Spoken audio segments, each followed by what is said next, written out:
Okay, well, let's get started. Thank you all for joining us tonight. This is a unique virtual event for onX, and while many of you are likely familiar with our masterclass series, this one is different. It's something that we've never tried before. For the first time ever, we're actually gathering our customers from onX Hunt, off-road, and backcountry all in one virtual experience. And we're doing this because while we all have our differences, maybe we aren't that different after all. And we'll really get into that and what that means and see how things go tonight. Awesome. I love this chat. It's blowing up. Hello from everyone from all over. I am here from Salt Lake tonight. Just a few reminders. So your audio and video are turned off, so no worries there. Just sit back and relax and enjoy. We do encourage you to open the chat feature if you haven't. If you want to comment at any time, you can use that. And we will also be posting links there as well as it pairs with the conversation. So a good thing to stay tuned with as well. If you have any personal account questions, reach out to help@onxmaps.com. We won't really have a chance to answer those tonight, but our customer service team is amazing and can help really guide a quick solution for you. So help@onXmaps is great. They also are a wonderful resource if you ever have any questions about the app, features, how to use it, things like that. And then we also have Masterclass 101s for each one of our apps that can really give you the deep dive on that. Okay, people are still trickling in. This is amazing. Thank you all for coming, for those of you that are just hopping on. Okay, so we have a powerhouse crew with us here tonight. We have Matt Caldwell from Tread Lightly, Jeremy Evans from Public Land Stewards. We have Griffin Post, a professional skier, Jana Waller from SkullBound TV, Randall Williams from MeatEater, and I am from onX. I sit on our access and stewardship team and will be moderating us through tonight. I do suspect that you know at least some of these faces, but to allow for some quick intros to get us started, each one of them will introduce themselves by providing a quick story with an answer to this question of who inspired you to be a steward and why is stewardship important to you today? And let's see, Jana, I'm going to kick it over to you to start us off. Okay. It was definitely my dad who introduced me to hunting, actually just through going through hikes, in the cornfields of Wisconsin, really giving me a love of nature. And I've always said that's the basis of becoming a hunter, is just a love of the outdoors. But he would also take me as a young child to his conservation banquets like Ducks Unlimited, Pheasants Forever. And little did I know that he was kind of planting seeds in me about how hunters truly care about the land and care about the flocks and herds and give back. I just thought we were having fun dinner out. And but definitely it was my dad who inspired me to pursue my love of the outdoors. I never in a million years dreamed it would turn into a career. But people ask me all the time, what would you be doing if you didn't do SkullBound TV? And basically it's the exact same thing I'm doing now without a camera behind me. So it was definitely my dad, and it was the greatest gift that he ever gave me. Awesome. I'll let you guys chime in and keep it going. Who wants to go next? Yeah, I can go. Griffin Post here. And it sounds cliche for sure, but my parents, I have to agree with Jana, going into the backcountry or camping or hiking as a kid and having these amazing experiences that I didn't even realize I was probably not as agreeable as I imagined myself to be, but these experiences were so just life-changing. As soon as I moved away, I realized, how good I had it at home in Idaho, and just being able to go back and, have that humility to be like, yeah, this was really cool. Everything you guys showed me, how can I make my life about this? I'll jump in. I'm Matt Caldwell. For me, it's a lot of what's been already said. It was about family. We were out, we recreated a lot of different forms of recreation, but it was something that was special. And I look at it as something I want others to be able to enjoy, and I don't want us to lose it. Whether it's today, tomorrow, next generation, I want others to be able to create those same memories that I was able to create with my family. I'll go next. I don't know that it's actually, I can point to one specific person or a few people, but I think it was just kind of this growing incremental awareness over time of how much people around me were doing for things that I care about, whether they were friends or acquaintances or strangers, just an awareness that there are so many people in this community of hunters or anglers that are giving their time and their money to benefit things that are bigger than themselves. And so as hunting and fishing became more and more a part of my life, and I just was filled with gratitude for everything that folks around me were doing, and felt like I needed to contribute as well in some way.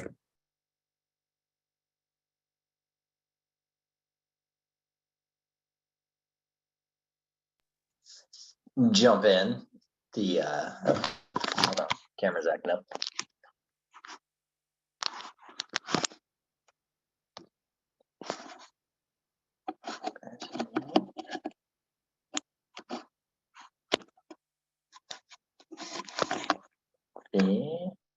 For some reason, it's not letting me jump over there. Can everybody hear me there? We can. Yeah, go for it, Jeremy. Okay, sorry, I was acting up there for a minute. Kind of like Randall was talking about, I didn't really have a specific like person or whatever that brought me into it. It was just over time spending living here in Oregon, originally being from Texas. We didn't have all the land that we've got here in Oregon, and spending time in the woods in my truck running around. The importance of keeping that open and access available just became more and more and more important to me. And then you wind up finding other like-minded people to kind of join up with, and keep developing that. The importance of stewardship was like pretty extraordinary, and it's just continued to grow over time with other people. Still trying to get the camera here going. Awesome. Thank you, Jeremy. We'll let you figure that out while we keep on going. Sure. But thank you all for being stewards and for understanding. I mean, so much of what you just said ties back to this concept of wanting to pass on what you know and pass on the sports that you all love. And so thanks for being mentors today, and for being impactful partners of onX, and for being here with us tonight. Okay, so real quick, what's on the docket? So we'll start off with a bit of background on how this unique event came to fruition. Then we'll dive into some of the gritty stuff that biases and stereotypes are born on, and hopefully find a few ways to source solutions and all of that. We'll provide some tips and opportunities for you all to take action. There's a lot of ways to do that, but it can be overwhelming to get started or find the next way to contribute. So our goal is for each of you to walk away tonight with a few key learnings or two, or ways that you can get involved. We'll then give away a bunch of rad things from Yeti and Sierra Nevada, and last do our best to leave a few minutes for Q&A and still get you all out of here by 7 or 7:15 Mountain Time, in time to enjoy the last couple hours of the summer solstice daylight. Okay, so why the heck are we here? First, in case anyone isn't aware of our full suite of products, we make apps, the 3 that you see here on the screen, and everything we do ties back to mapping and navigation of our lands, which is why it's also really important to onX to care for those lands and protect the experiences that we love so much when we get to go out and play on them. So why are we here specifically tonight? This virtual event is part of our Navigating Stewardship campaign, which hopefully many of you have seen kind of hit the world through various channels over the last couple weeks. But this campaign was originally inspired by a set of data that we gathered from a consumer research study last year, because onX loves data, and we love really digging into that. But the findings of this study were released in our Breaking Trails report just a few weeks ago. If you really want to dive in, it's a great read. But what was very clearly inspired in us by this set of data was something really not all that surprising, but we knew we had to do something with it. And that is we need more stewards. In fact, we need everyone to be a steward. So then we thought to ourselves as onX, how the heck do we really be a part of the solution here? And one of the main solutions that kept rising to the top in this data was this concept of mentorship and rallying all of us in this pass down of responsible recreation ethics. But we also know that being a steward of our land doesn't happen overnight. It takes many moments of time to learn how to be a steward, and then many moments of action that lead to a collective desired outcome. We also know that outdoor recreation participation is at an all-time high. That's also probably not a surprise to anyone on this call. And ultimately, that's amazing, right? And we support that. We want as many people as we can to experience the wonders of outdoor sports. But we also know that there's a stewardship gap. So that's why we're calling everyone to join us, despite our differences, despite our backgrounds and how we like to enjoy the outdoors. We really think we can help shrink that gap. But we at onX, with all of you and all of your communities that you're a part of, can really help mobilize this movement that creates change. So because stewardship is a journey, it really takes intention and mentorship and education and understanding of personal duty to do our part. And also maybe it takes a good unsuspecting table at a bar shared with somebody you never really thought you'd be pals with to help us solve these problems. And here we are. So as the slide said, this is one of the mottos of our campaign. Every action, big or small, counts towards preserving the health of our ecosystems so we can protect our recreational access forever. And that's really what it is, what it's all about for us at onX, and I assume for a lot of you too. So you all showed up tonight. That's an action in itself, and we applaud you. Thanks for being here, and hopefully that background info is pretty fun and interesting to hear about. You also might be wondering why Matt, Jana, Griff, Jeremy, and Randall are here with us tonight. These 5 were part of our Shared Ground Symposium that we held last July in Bozeman, during which time we gathered about 30 people from across the industries that we serve: hunt, off-road, ski, outdoor.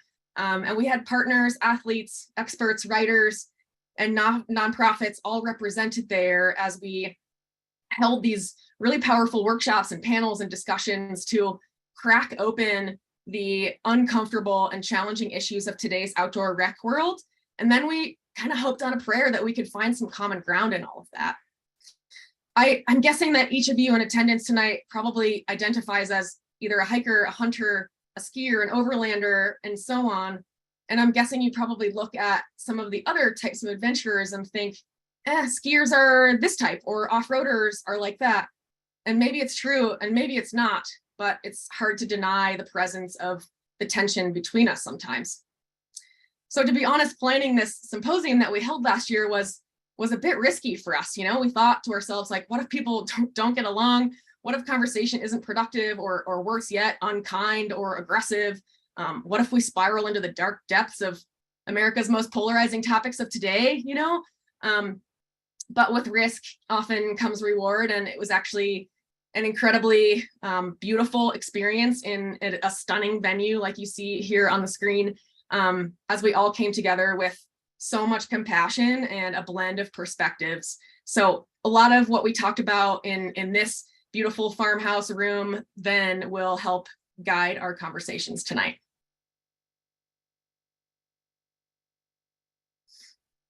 Okay, if you haven't already, let's all crack a cold one. We all have our Yetis here. I've got a little whiskey delight here. I hope you have something in yours, but we're gathered here in our virtual version of one of Montana's finest mountain dive bars. All types of cold ones are encouraged. Bonus points for anyone drinking Sierra Nevada brews or bevies in Yetis. Okay, guys, this is where the shit gets real. So one of the exercises that we did at the symposium asked our attendees to brain dump stereotypes about each of our user groups. Human powered sports is in blue, hunt is in red there on the screen, and the yellow icon represents off-road. Read these things, like, yikes, you know, some of these might be, you might find funny or embarrassing or validating or maddening or all of these feelings. But what's really fascinating when I look at all of this and as we debrief this, no one of these three groups escaped without a combination of both really pride-worthy attributions and also negative perceptions. Like, the balance is very much present there. So we'll get into our discussion around this as you continue to soak all of this in, but I've done a lot of talking, so I'm going to turn it over to our speakers to help us kind of understand how this all went down for them in their minds. So I'd love to know what was most surprising to you, what was spot on, what felt wrong, and did any of these stereotypes make you look at your user group in a new light? You guys can all just chime in. This is a conversation at a bar, so whoever wants to kick us off can do so. One thing that I found really interesting about these stereotypes is that elitist was applied to each group, all three groups. And I think it just sort of speaks to the,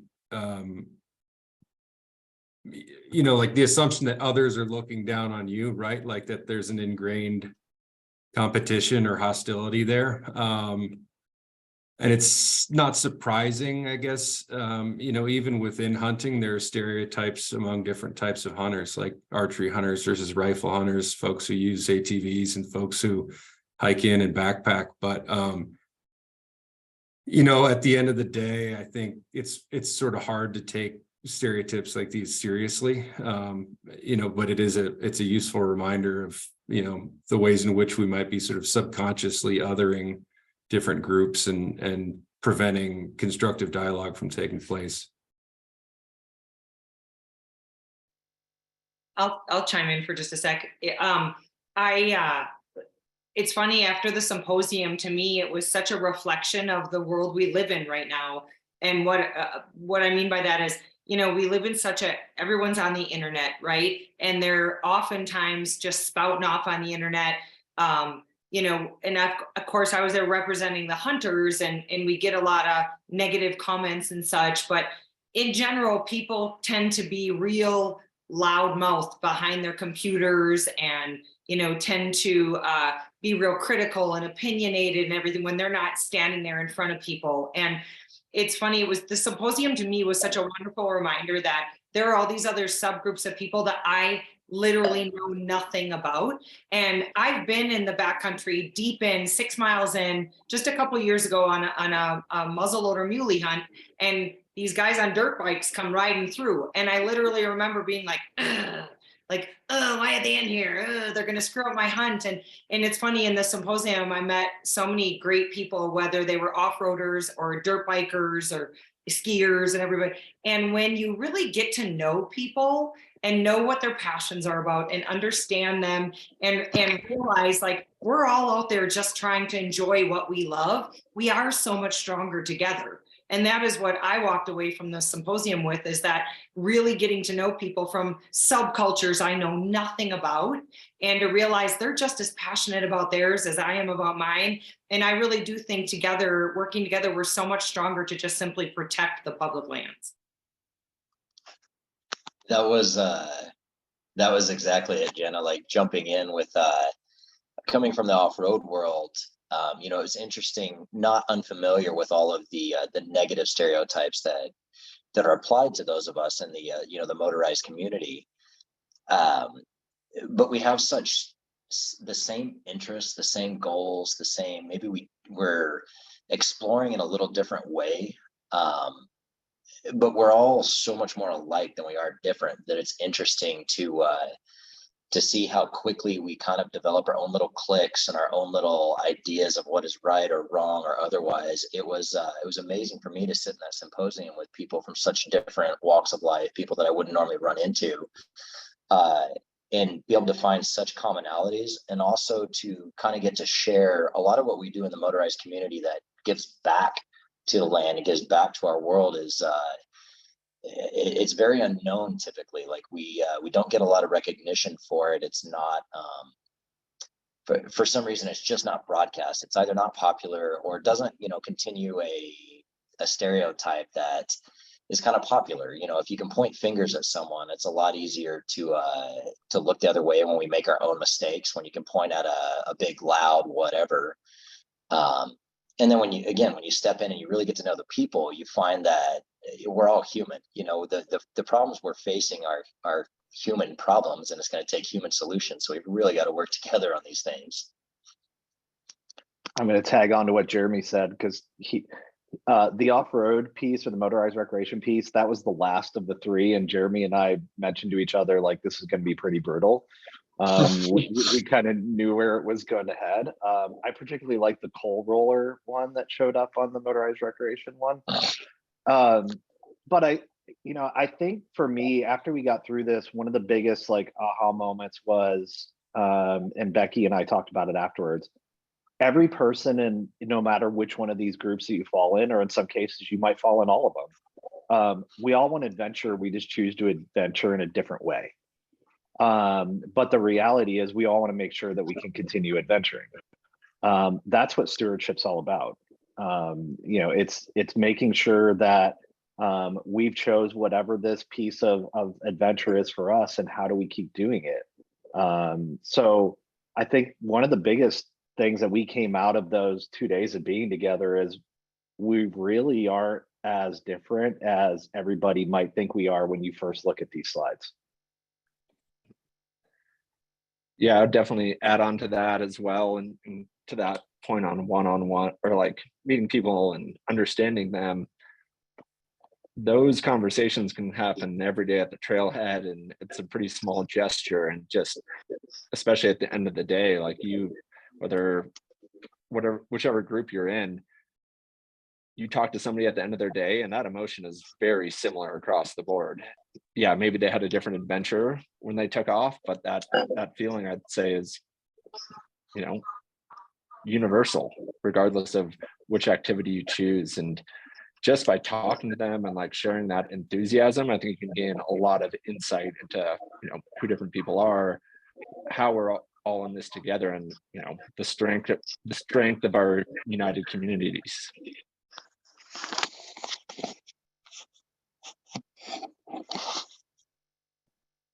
Awesome. Yeah, such good nuggets and such great conversation and just thought-provoking things that I know happened for me after we did this exercise. And it's really fascinating to think about like what holds truth and what needs a bias breakdown in all of this, and I found myself asking myself, like, where do my own perceptions come from, and what shifts do I owe someone else out there as I'm out recreating?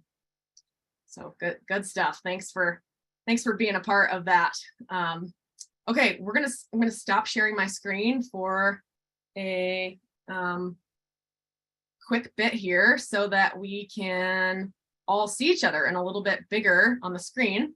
And we'll pull that slide deck up in a little bit, but we have a few other questions that we will go through together as a group, as we're sitting here at our bar in our casual chat. When it comes to stewardship, there are so many ways to help support and give back, and it's not always apples to apples across user groups. And as we've already kind of gotten into a little bit, we often all care in a really similar way, but different sport communities have different levers that they can pull to contribute to the greater good. I ask everyone that came tonight, like, do you know what other user groups are doing for you? And oftentimes we don't. Oftentimes I don't. So the question for the crew here tonight is, what does your user group do well for the benefit of all users? Or in other words, what is your user group's biggest contribution to our public land and outdoor communities? I could jump in on that from the hunters side of things. Yeah, I think part of the reason I started SkullBound TV 13 years ago is because I felt like hunters were really misunderstood, that we're such huge animal lovers. And we do so much to protect the herds and the lands that they live on. And, not only to boil it down and make it super simple, we pay for the majority of wildlife management in this country through our hunting licenses, through the Pittman-Robertson Act in 1938, the guns, ammo, archery equipment that's taxed. That tax goes back to each of the individual states for their DNRs or their wildlife divisions to then appropriate that monies to help manage wildlife. And that's for everyone to enjoy: bird watchers, hikers, skiers, off-roaders, and so hunters do a lot to contribute not only to the wildlife, but also our conservation groups, for example, like Rocky Mountain Elk Foundation, Mule Deer Foundation, NWTF. Those conservation groups raise hundreds of millions of dollars each year, and they actually go towards protecting or purchasing public lands. And that public lands isn't just for hunters, it's for everybody. So I really think that's a missed message, especially in classic old school hunting shows, which is often sometimes people's only, exposure to hunters. There's a huge connection there to the wildlife management conservation dollars that go to the benefit of the wildlife and the public lands that come directly from hunters. So The same thing's true on the off-road side. So there is an amount of the federal fuel tax that is associated with OHV use. That funding then comes back to the states, and it's where the recreational trails funding comes from, that people apply for state grants. Despite all of that being associated with motorized recreation, a portion of that in every state has to be earmarked for non-motorized recreation.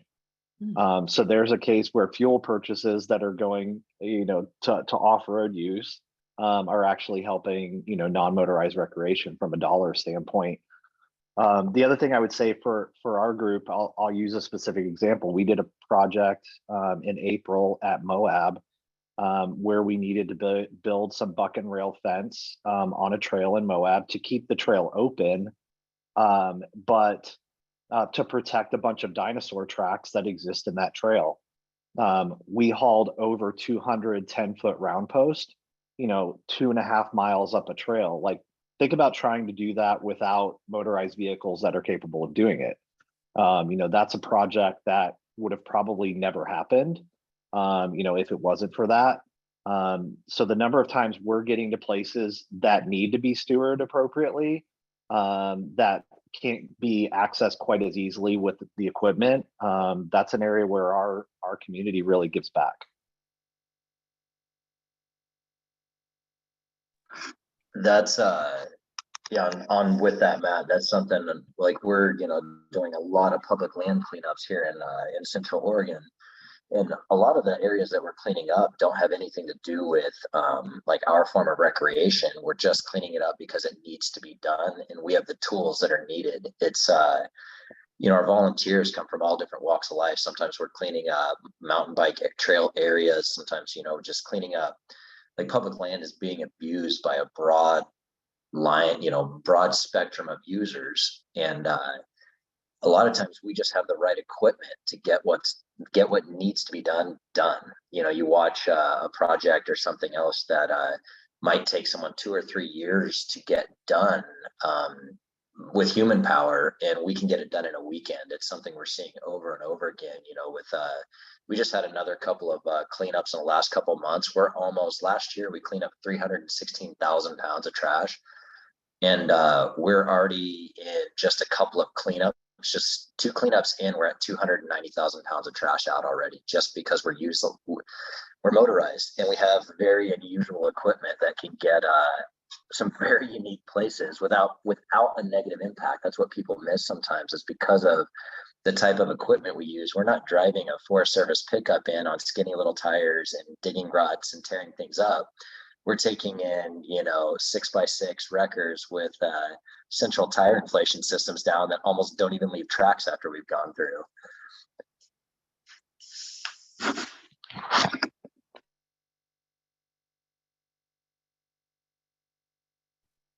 all I such, think, oh, go for it, Randall. sorry, I mean, personally, I was entirely unaware of all the stuff that the off-road community does in terms of trash removal, and I thought that was endlessly fascinating. I think just building on what Jana said earlier, from the hunt side, you know, in addition to all of the financial contributions that hunters make towards wildlife management and habitat improvement, there's also just a lot of sweat equity that goes into like habitat restoration projects, like removing fences to improve wildlife passage, engaging sort of on the civic side, engaging with state agencies and federal agencies, and speaking up on behalf of wildlife. And so beyond simply access, you know, the hunting community is deeply involved in, you know, like policy questions and management questions that directly affect the ecology of these places that we love.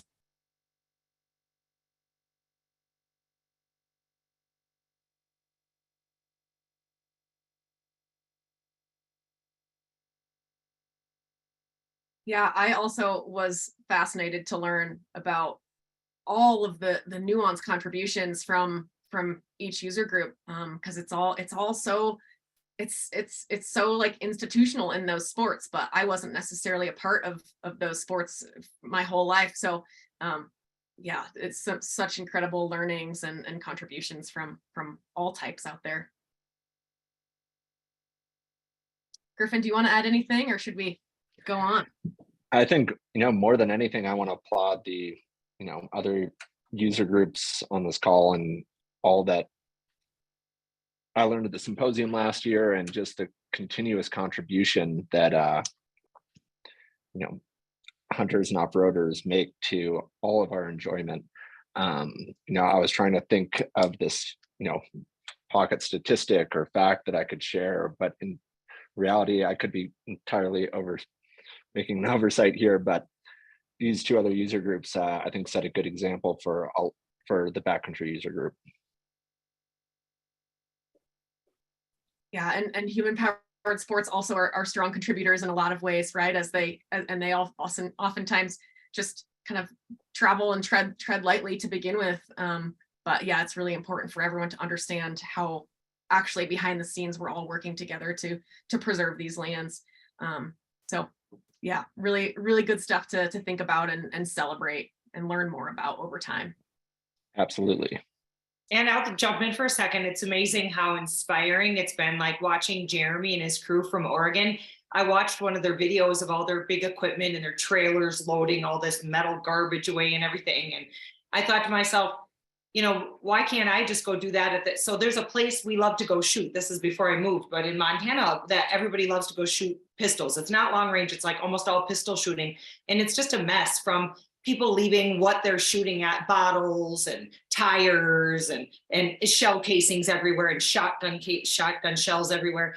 And so I really literally got inspired watching Jeremy and his crew. And I went one day with a couple of big contractor garbage bags and just cleaned it up as much as I could, just myself. And it's funny how just little things like that, like Jeremy's crew's big thing, but can be really inspiring. And just, you know, if you have an area you go to that you see garbage all the time, just take a garbage bag. Or the other night we were out coyote hunting, and when we parked the truck, I looked and there's like 5 aluminum cans, and they were old and crushed into the ground, but we picked them up and threw them in the back of the truck. And, you know, just little things like that can make such a big difference. But I just wanted to give a shout out to Jeremy and his crew, because to me, he's been super inspiring, and watching at such a massive scale, the work that you guys are doing in Oregon has been really inspiring. Thank you, Jana. That's the like best thing anyone could ever tell us, is that, you know, we just go out and do what needs to be done because it needs to be done. There's no somebody was asking me at our last cleanup, you know, what's the inspiration, what's the big reason, you know, like, why's your push, what's your, you know, who's behind it, what do you get out of it, you know, all the things that we kind of as humans usually look to. We don't really do something until we are rewarded for it, typically. And was talking to this guy for a little bit. He works in another organization, and he asked me that, and I just told him, well, it needs to be done and we're capable of doing it. And the look on his face was just completely dumbfounded, because he's like, wait, what? It was like, it just needs to be done. So when our efforts that are just necessary, like it has to be done if we want to keep the land open for everyone to use it. You know, the entire idea behind PLS, Public Land Stewards, is just access and recreation adventure for everybody. You know, it's not just about our form. And we're able to have in the same way that the perception is usually that we have a large scale negative impact, because of our equipment, because of our skill sets, we're able to also have a very, very large scale positive impact. So when we hear from other people like you saying that, you know, that's any form of inspiration or a way to get out and go do it, it's a tremendous validation that we're doing what needs to be done in our backyard, but it's showing people that they can do it too. You know, so many times we think that we just can't do something. Look in the hunting world. People go, I'd kind of like to either get back into hunting, or I'd like to go hunting, but I don't really like have this, or this. And it's like, well, just go get involved and go do it. You know, at the end of the day, it's always about action. We can talk all day long, but until we take action, it doesn't matter. And so that's tremendously inspiring to me to hear that what we're doing here locally in our backyard has an impact outside of that, because that's literally how it started, was picking up some trash, picking up a little bit, and then a little bit more. And then it turned out, for some reason, we're really, really good at it. And we had a large scale problem that's somewhat unique to our area, although it's everywhere in the country. But the reason we're taking out such large scale amounts is because of some unique problems here locally in Central Oregon. But it's just that, I mean, that tells me that we're doing something right when somebody from outside our spectrum can say that it inspired or pushed them to go ahead and like do something, like actually physically do something, instead of us typically talking about it, jumping online with a hashtag or whatever else. It's you know, if we all would get up and do something, we'd make a real impact really fast. So thank you for saying that. Yeah, and you know, in a perfect world of, okay, let's say in however long from now, our dream of starting this movement where we all are actually stewards, we wouldn't need cleanup efforts, right? Like that's the perfect world that we all aspire to have, but we're not there, and we do need these massive cleanup efforts like Jeremy and crew are doing. So I also applaud that. It's not nearly as romantic as protecting elk populations in the Alpine, you know, like it's not that, but it's so important for all user groups to have the benefit of what you're doing. And Jeremy, I think also you don't have to be an off-roader to join you and your crew to go out there, right? Like you're pulling in all user groups to actually help support you in this effort. Is that right? That is 100% correct. Like it started as an off-road group, and our core group of people that we really like, we just have specialized skill sets, specialized knowledge. But the people who are developing our community, I mean, at the end of the day, like it's not about like the numbers that we take out or everything else. It's about creating a community, and the community of people that come out and help with these events are so broad.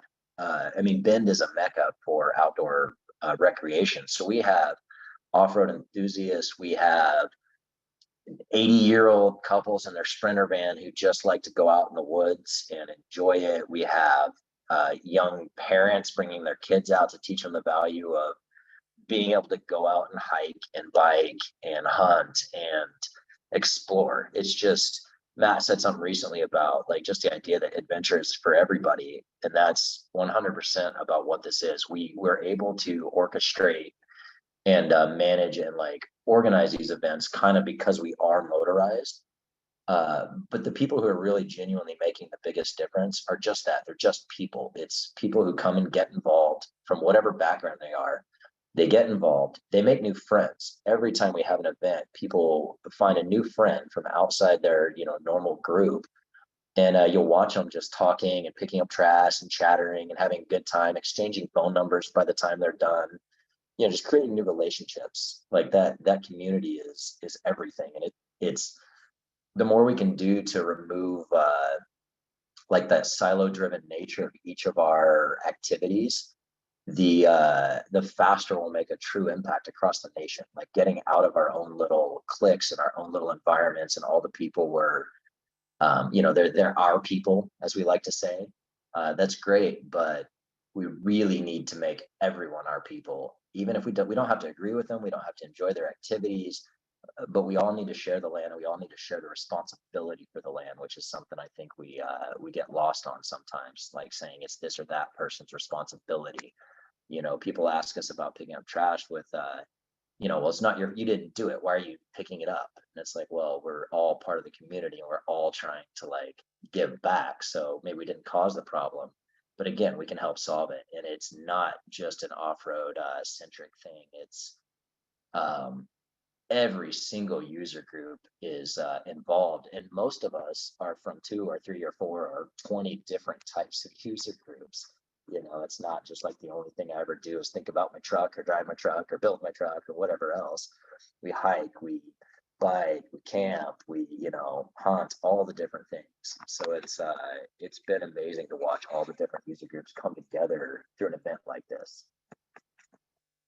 That's awesome. And yeah, we often are more than just a singular sport type. You know, there's so much overlap between many of us, or even just within ourselves and what we like to do.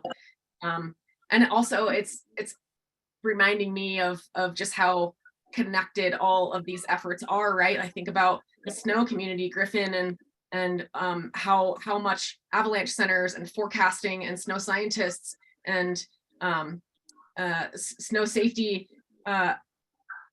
the snow safety community has contributed to that, right? And without snowpack, we don't have rivers, and without water, animals can't survive. And so, you know, you really think about how all of everything is really downstream, literally and figuratively, and how all of these efforts and contributions really do play on one another and are contributing to all of us, kind of in ways we don't always think about. Cool. Well, the next question to get into is a little bit about how we are more similar than we are different. We've already touched on that a few times already, but it's really easy for us as humans to dwell on our differences and then build all these notions in our minds about how those have created barriers for us. But as we've already said, the symposium has really reinforced to all of us that we're there, that we're more alike than we thought we were, and that diversity can actually really do good for all of us.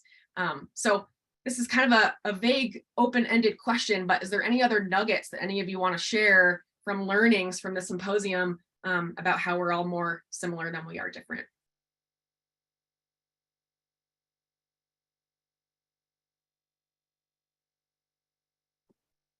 I think the best thing was the way we ended the symposium, which was out on a trail together, all doing work together.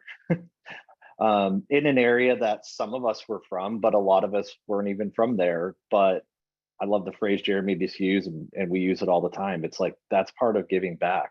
I mean, that's what public lands are all about. It's for everybody's enjoyment. And, you know, sometimes we might have all been together in Bozeman and having a great time and doing a stewardship project up there. And, you know, hopefully there's other times we're in another state or another area, but everybody still can come together and, you know, put a lot of sweat equity in and do positive things. Yeah, I think your comment brought back some memories of that day in the field, and it was a good day. I mean, and I think that comes back to sort of my original thought, was that I think at the core of all of our discussions, we have this shared appreciation for time spent outside, and time spent moving across landscapes, whatever your preferred pursuit is, and building out of that shared passion for being outside is a feeling of obligation to take care of these places and introduce more people to them and ensure that they're available for more and more people in the future. So, you know, I think, you know, overall the event was, I found it really powerful and inspiring, and it's just nice to meet a lot of people who just care so much about something, and something that I care about as well. So At the end of the day, like when you begin on that solid footing of shared concern for these outdoor landscapes, it's good things come from that, regardless of sort of who's in the room, right? So yeah, that was my takeaway, and I appreciate onX for bringing us all together.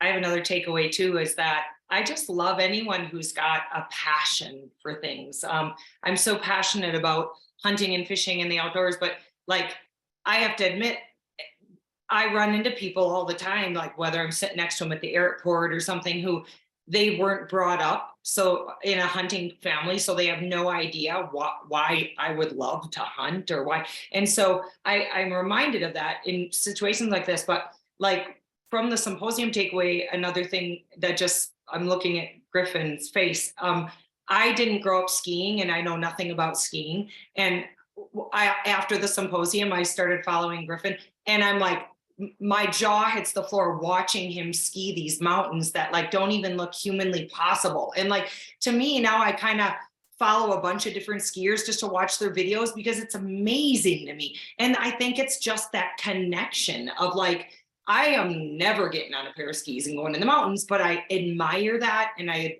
love the passion, and like, he loves the outdoors just like I do. But again, like you said earlier, it's just a different venue. And it was just another reminder of like, I so love that in people, their passion, and I can really respect that. And if we can have these opportunities to connect more, we're going to do more than to protect it, if that makes sense.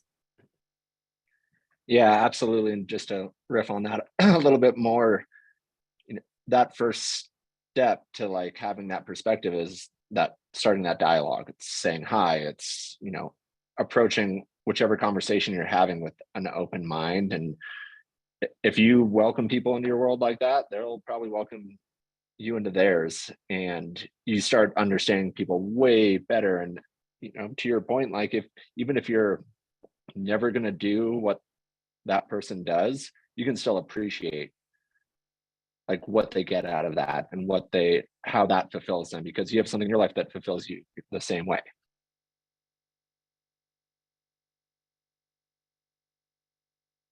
Yeah, I think something that gives me a lot of hope in all of this is that in my experience, outdoor recreationists are not only a passionate group, but also a very driven group, right? Like it takes a lot of effort and time and know-how and experience and failure and get up again to be an outdoor recreationist of all types, right? So I think naturally we all have a pretty good knack for wanting to solve problems and wanting to work together, and that drive gives me so much hope in all of this, that we can find common ground and we can come together to really find these solutions. So I think that personality trait, as well as passion that I'm seeing come through the chat, drive and passion both are a pretty good zinger combo to help us get where we want to go.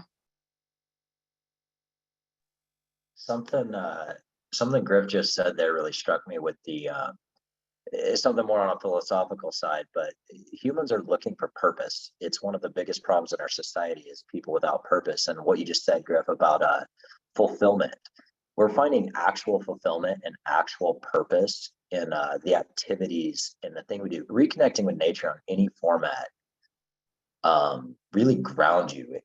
It can give you that sense of purpose, that sense of fulfillment that humans need so badly and is so often missing in our society.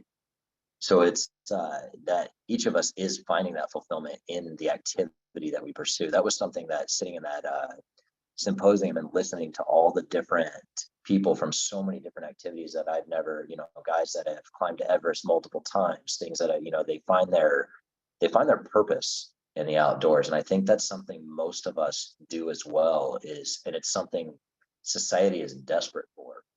So it's being able to share that, like share our sense of purpose, share why we do things, and what the fulfillment it brings us, I think is something that's like underlies all of our activities and all of us as humans. Like it's that trait, as they said, that magnetic personality trait earlier, is people who have found a purpose and are driving forwards are completely magnetic. They pull other people to them because so many people are looking for purpose.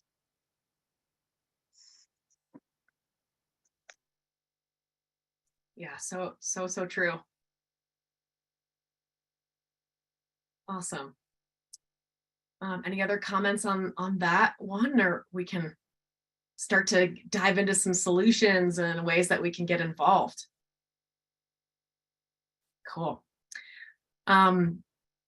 Okay, so I hope by now everyone is really feeling this sense of personal duty and passion and purpose, that all the good things that we've talked about, and to really be an active member of this cause, and to not assume that someone else is going to do it for you, and to figure out how you can contribute, because there's a lot of great ways. And I suspect that you are all of the best out there, because you showed up tonight. So thank you for that. But we also want to always just kind of provide some new ways and opportunities, maybe something different that you haven't tried yet in your stewardship journey that we can offer you, because there's a lot of wonderful ways. So this next discussion point is really just diving into how to do the right thing out there. So what are some of our favorite ways to get started, get involved, or to keep learning how to be a steward?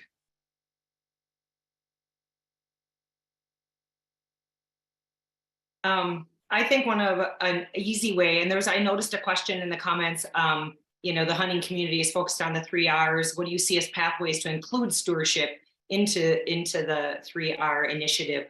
I think an easy way, like you said, what are the easiest ways? It often is to look at what is locally. What are you doing? What are your local groups doing?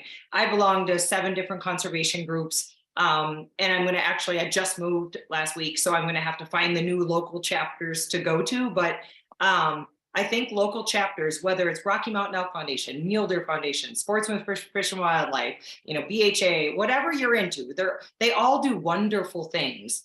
Whether you're a bird hunter, you may gravitate more, or want to get into bird hunting, you may gravitate more towards Pheasants Forever, Ducks Unlimited. Or if you want to get into deer hunting, you may gravitate towards Quality Deer Management or Mule Deer Foundation. But those are easy groups on a local level. If it's not in your town, there's probably one pretty close to you that do organized projects that you might not even know about, whether it is removing fence or putting in guzzlers, or I did when they were collaring here, a collaring study where we just volunteered to help kind of wrangle the city deer to put collars on them. We did some translocation projects years back here with the mule deer. There's ways to get involved that you might not even know of, but one of the easiest ways to check with your local conservation groups to see if there's any way that you can volunteer.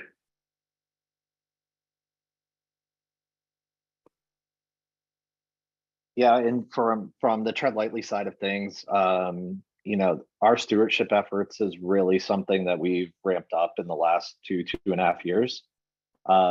We were doing 20-25 projects a year. Last year we did close to 120 projects a year, and we were in 22 states. We had about 2,200 volunteers show up for those projects. So we've got a lot of opportunities, and we love when people are able to join us. Some of those are our cleanup efforts, and we've partnered with Jeremy and done projects out in Oregon with him. But some of those are, there's other things. The biggest thing that I think I try to remember is all of our public land managers, honestly, they're under-resourced, both from a dollar standpoint, but also from a people standpoint. So a lot of times the most valuable thing for them is just us showing up and being willing to do whatever they need done. Yesterday, I was in the Apache Sitgraves National Forest.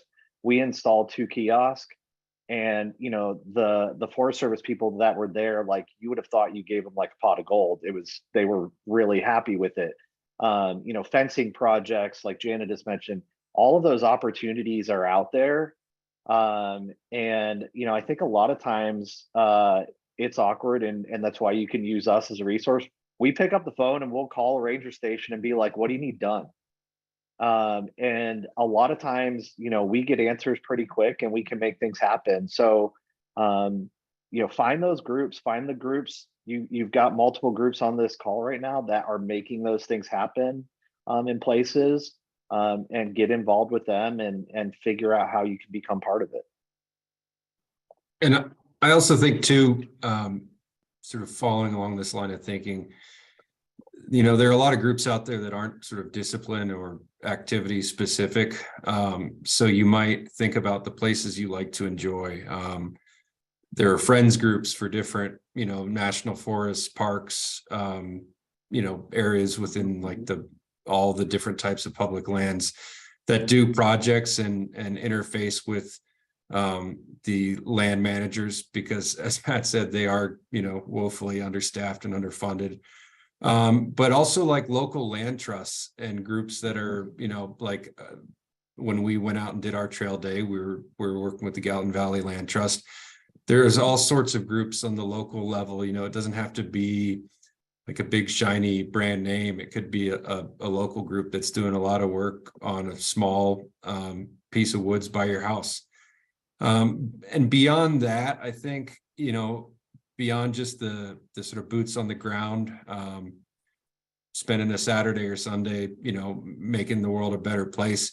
Not everybody has the time, not everybody can get out there and do these things. Well, often they're, physically demanding. And so I think too, it's important to recognize that, just staying abreast of the issues that are facing our public lands is important, and talking to people, raising awareness, even if it's within your own social circle or family, about the types of issues that matter today.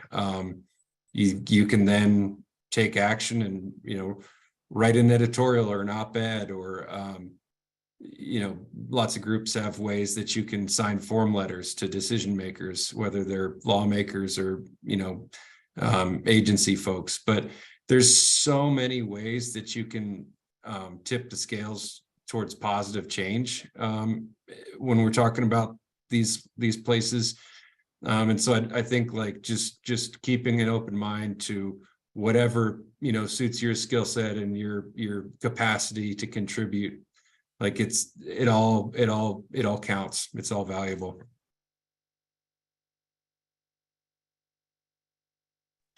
That's something you just said there, Randall, with sometimes with your family or with the people that are close to you, like one of the easiest ways to start making a difference with some of that. Like there's so many organizations and so many different things, but I tend to always turn back to the human element when we're interacting with people, because it's really easy to show up to an event, to do something for a minute and go home and, I made a difference. Cool. And you did. You genuinely made a difference. It matters. Like what you said there, everything matters. Every bit that you give in, everyone has a different capacity for things. But when we dive past that and step into again, back into that human element, like when you see someone out maybe doing, like, let's say somebody just tosses a can, misses the trash can, it blows off a little ways into the woods. Maybe they meant to do it and then they don't do anything about it. They leave it. Maybe having a positive interaction, there's an instant emphasis to be like, oh, that whatever, being a dumbass did something.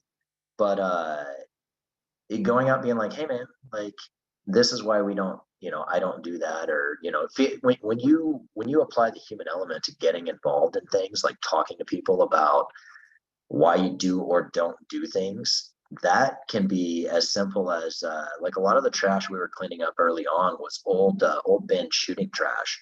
It was people that, grandpa used to take the old non-running refrigerator out and you shot it a bunch of times. It's fun. I've done it. We take them back out now. But having a discussion with like family members or other people about stewardship type topics is sometimes feels really hard. And then after you do that, after you have that human connection with people on why it's important both to you and to them in the long term, like getting started in stewardship starts like just turning to your right or left to whoever's nearest to you about, to me, like saying that to start talking, like open the topic up with everyone around you. Like as soon as it becomes just a nonstop passion to be better stewards. And I think it can start so easily, so quickly with just whoever's in your circle. That really struck me when you mentioned that, like bringing it up with friends, family, whatever. It's a lot of times we look to the outside things of something to do with where we don't maybe it doesn't come home and like, we don't have to deal with it later. Like we can go and do it and then bunch of rah-rahs and go on about our life with the impact we made. But it's such a, to me, it's such a day in, day out, never ending thing. If we want to hand this down, I don't have children, I don't plan on having kids, but I look at all my friends who have kids and what we want to leave for them, you know, leaving a heritage, leaving a legacy to those who come after us. It's when you start thinking about it on those terms, to me, it becomes incredibly easy to just instantly start reaching out, talking to people, finding the groups, finding the organizations, talking to the people right around you, and getting going with that.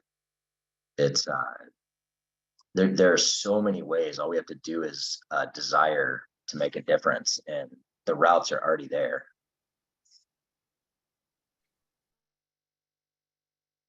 Yeah, Jeremy, thanks so much. I think that's so spot on. And to kind of go off that theme of like understanding different user groups, and as important it is to be involved in, you know, what your passion is, just seeing what other organizations are doing maybe outside of your wheelhouse is so fascinating, and it can really change your perspective. I'm a member of all the snowmobile clubs around, backcountry hunters and anglers, and you get the updates of like all this positive things that keep you aware of like different access issues that might not come up on your radar. And it's such an easy and eye-opening first step to like getting more perspective on what other groups are doing. And I think it, contrary to what you might think, like they're not sitting around planning on how like they can ruin your experience. They're doing a lot of positive, and it's just cool to like, it's just refreshing and, you know, worth that perspective as a first step to like change those stereotypes we talked about on the first slide. And Griffin, can you, I know in another conversation that we had in the past, you had the great suggestion to not only join or follow some of these groups on social media, but also to really broaden understanding or empathy, compassion for what other people are doing on social media from other user groups. Do you want to share a bit about how that's worked for you and how that has just really helped broaden your understanding? Yeah, 100%. I feel like one day this winter, I was like, I'm joining all the snowmobile clubs in my area because I do snowmobile, but I wouldn't say it's like my core passion, and just following them on Instagram. And I wish I had like a one-stop shop for like all the different like localized off-road communities, or backcountry hunters and anglers are pretty easy state to state. But just kind of seeking out those social media channels and seeing like, okay, like this is what these people are about. Maybe that's not my drive, but I still like resonate, again, back to that theme of like passion or like that pursuit and that time in the outdoors. Awesome. Yeah, I see in the chat here that we have dropped in a few of our favorite handles to follow. So hopefully you guys all catch that. Just a great place to start to kind of get out of our own everyday echo chambers of who we might follow on social media and start to broaden our news, our feed a little bit on Instagram of what other people are doing out there. It can just be a really simple way to get started and to learn from others. Okay, we're at 7 o'clock, so we have a few more things to get through. I'm going to reshare my screen here and get to some fun stuff.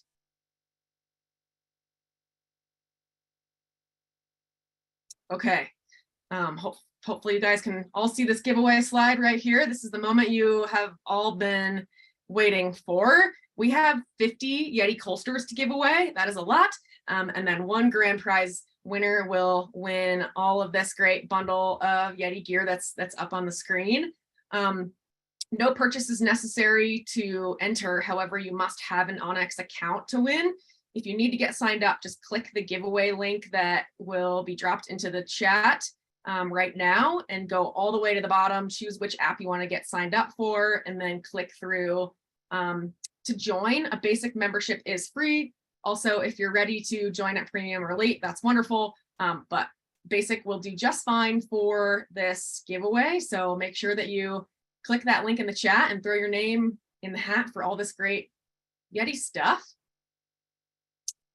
And then another perk to share from our friends at Sierra Nevada, you can scan this QR code that's in the bottom right of the slide to redeem $5 off from your next purchase of Sierra Nevada. Just a note, some states are not eligible for that voucher, but giveaways are eligible for all states. So click on through and get signed up for that. And thanks so much to Sierra Nevada for joining us in this event tonight.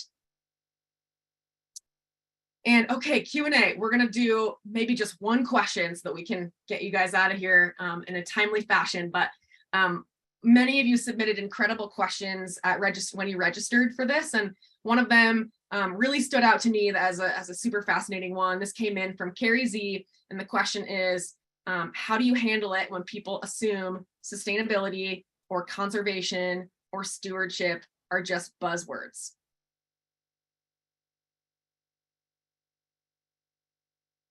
I can answer that.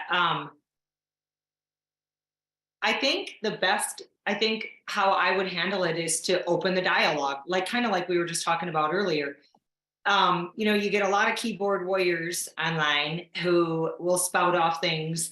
And if someone said to me that those are fluffy words that, what do they mean to you or don't mean much, I would back it up and say, well, to me, personally, I don't think they're fluff words. Like, conservation is really important to me, and raising money for the groups that I love.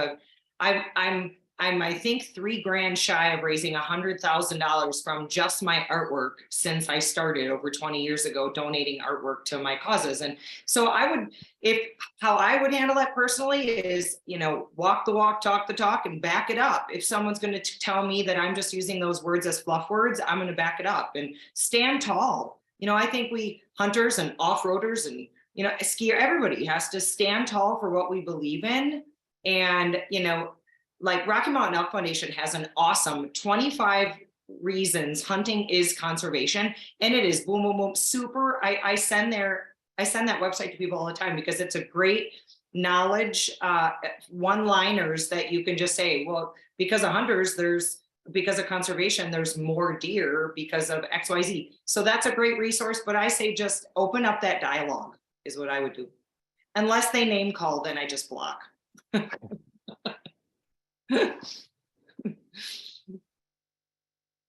I would just add to that. I think it's worth pointing out that none of what we enjoy today is here sort of by accident or happenstance. I mean, it's every trail you walk on, every public land access opportunity you enjoy. Like, this is all built on a foundation of generations of folks getting engaged and speaking up and taking action, whether it's on the policy side or on like the physical boots on the ground side.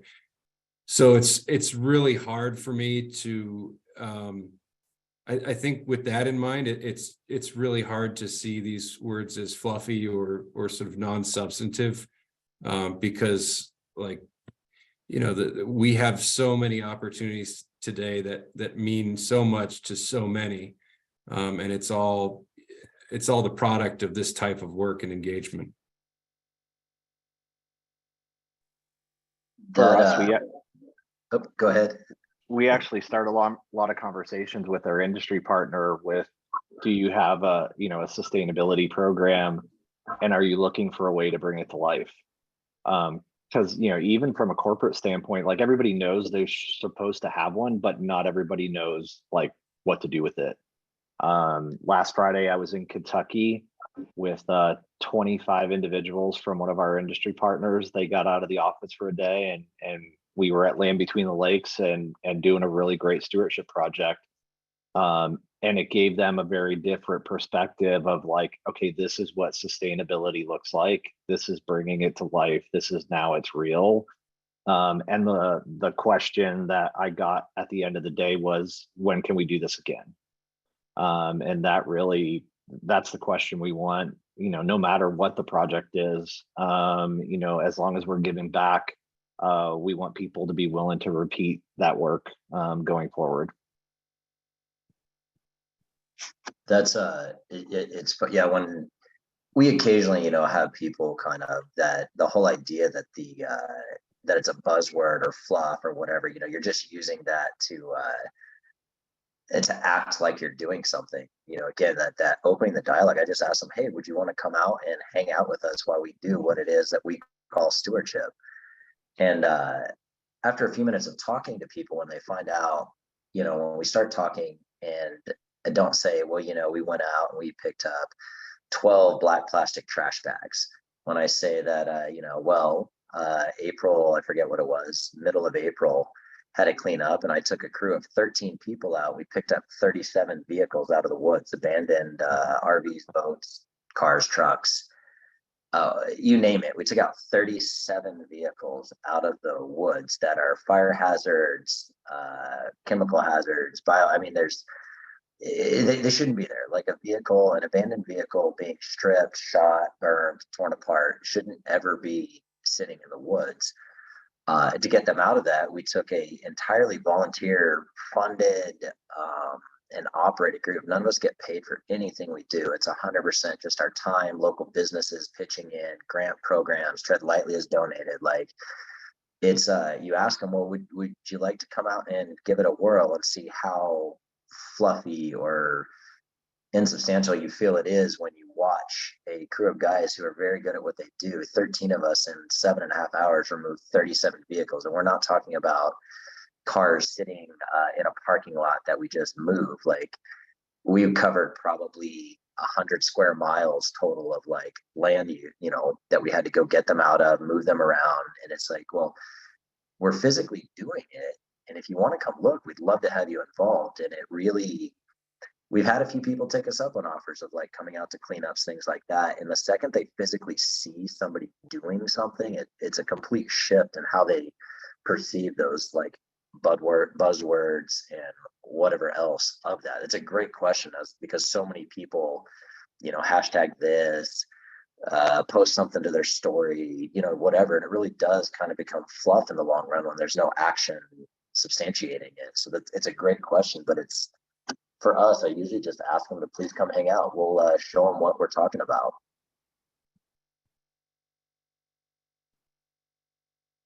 Awesome. Yeah, there are so many ways to handle that, but I think I'll just sum it up with a repeat from Jana, and that is to just stand tall and just keep doing the work and keep inspiring others and keep mentoring where you can and keep learning. So yeah, great question that came in from the registration. Thank you. Gosh, I feel like we could talk for hours about these things and we're like just getting started, but we're going to wrap up because it's 7:11. So we can just go through these last couple fun slides. These are 2 parts of the campaign that I wanted to share with you. Before we part ways, here's yet another chance to win.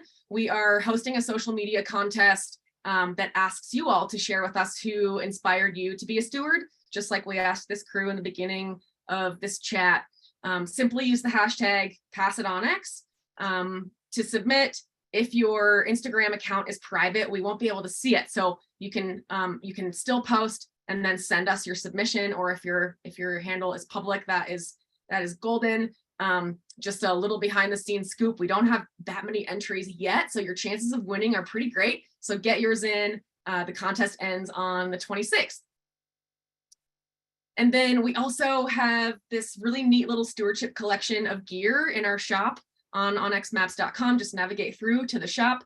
100% of profits from this collection during the campaign window, essentially through June, 100% of profits will go to Leave No Trace, Tread Lightly, and Backcountry Hunters and Anglers. So this is an amazing and meaningful mechanism for us to really come together and give back in a great way to some of our favorite partners. So check that out too. And that's it, folks. Just a massive thanks to Griffin, Jana, Jeremy, Randall, and Matt, and our onX team who's running this behind the scenes. Thank you all so much for your expertise and your time tonight. I wish we had 4 more hours to keep diving into this, but you can always just ping us with thoughts, find each other on social media. These conversations will very much just continue to live on through our days and our years, exploring and adventuring in the outdoors together. So If you learned one thing tonight, I hope it's that you all realize that stewardship is needed and it's cool, and everyone needs to be a part of it. So thank you so much for doing your part and figuring out what type of ways you can contribute and what really is most meaningful to you. Thank you all so much. We'll just give a big old wave as we walk out of the bar together. Enjoy the last few hours of the summer solstice tonight, and good evening. Thank you so much for coming. Thank you, Becky. Thank you so much. Bye guys. See you Thank you for soon. having us. Thanks, Becky. Bye, y'all. Thanks, Becky.